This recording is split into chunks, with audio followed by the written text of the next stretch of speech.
Le plan allemand est d'abord de précipiter le retrait de la Russie du conflit pour transférer les armées du front Est au front Ouest.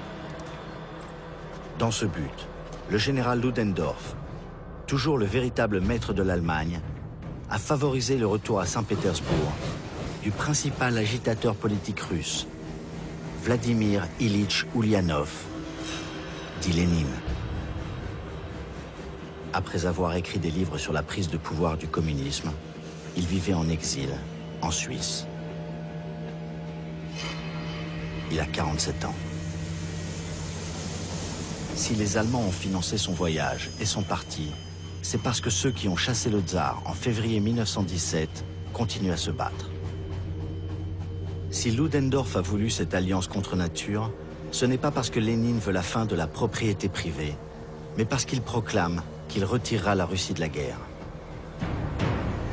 Ludendorff dit « Lénine va renverser les patriotes russes et ensuite je l'étranglerai, lui et ses amis ».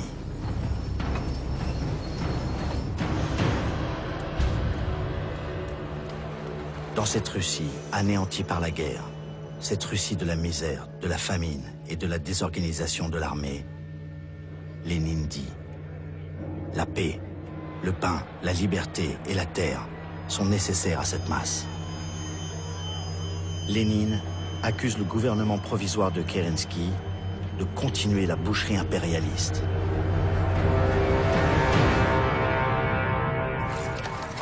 Le 7 novembre 1917, dans le calendrier russe, le 25 octobre, Lénine réussit ce qui sera appelé la Révolution d'octobre, un coup d'État, une brutale et rapide arrestation des membres du gouvernement provisoire et l'établissement d'une dictature implacable et sanglante.